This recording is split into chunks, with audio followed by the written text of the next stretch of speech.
So one nice example of the importance of cohesion is something that relates to plants, or specifically trees, really any plant, but trees are probably the best example.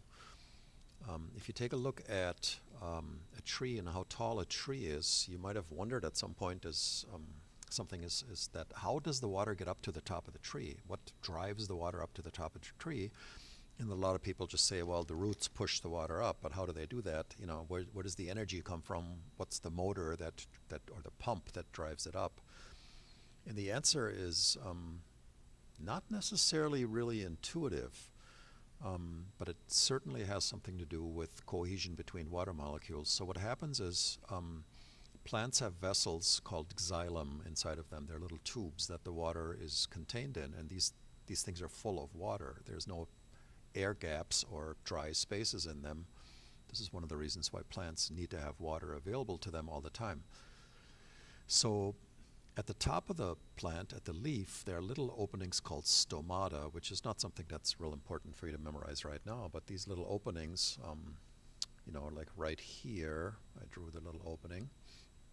The water molecule is able to escape. It's able to evaporate away. And when this water molecule here evaporates away and basically floats away into the air, it's attracted to the water molecule next to it. So if this is water molecule number 1, here's water molecule number 2. Number 2 is attracted to number 1, and as this pulls away, it pulls number 2 up into that position. Guess what? Number 2 pulls number 3, which then pulls number 4, and so on and so on and so on, pulling up all the water molecules below them all the way down to the roots. And this can go up trees that are over 100 or even hundreds of feet tall. Some of the trees in the rainforest are incredibly tall.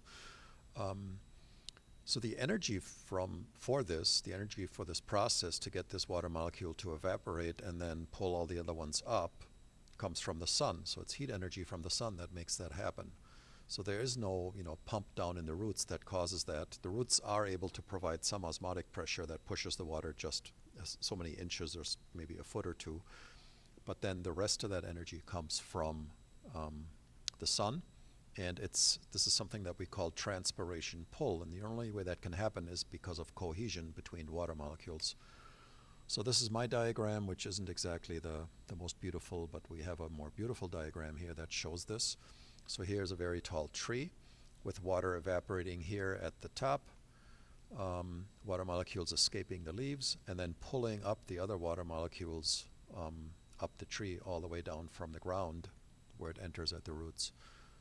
The key here is that there can't be any gaps in the water. The vessels of the xylem cannot have any air spaces. The water molecules all have to be connected to each other with, what's that called again? That's right, hydrogen bonds connecting each other, causing this cohesion. And here you see the little Mickey Mouse shapes. As this one gets pulled up, it pulls the next one with it, that pulls the next one, etc., etc., etc. Here's just an electron micrograph of those xylem vessels, the little tubes that are in the trunk of the tree. But any plant really has these, even shorter plants. It's just not as impressive. Another example of cohesion, or another result of cohesion, is something that we call surface tension. So at the top of the water molecules all connect to each other and sort of pull together, and they form what could be described as basically a solid surface, because the water molecules are locked into place due to these hydrogen bonds. They're all sort of connected to each other up at the surface, kind of like this. And when they're locked in place, they're not free to move past another very easily, and that's basically the definition of a solid. So the surface of the water really technically is something like sort of a solid sheet at the top of the water. And the surface tension is something that some living organisms take advantage of, like this water strider insect can actually walk on top of the water, and you can see here where the feet push down against the surface, there's an indentation in that solid sheet of water due to those hydrogen bonds. And it's able to actually walk on water and stay dry. Basically the feet don't get wet in this case because they don't penetrate the surface. We can demonstrate this ourselves, not because we can walk on water, that would be nice, but we can't, by floating objects that are denser than water that really theoretically should sink because they're not buoyant, like a piece of steel, like this paper clip right here. You can do it with a staple also.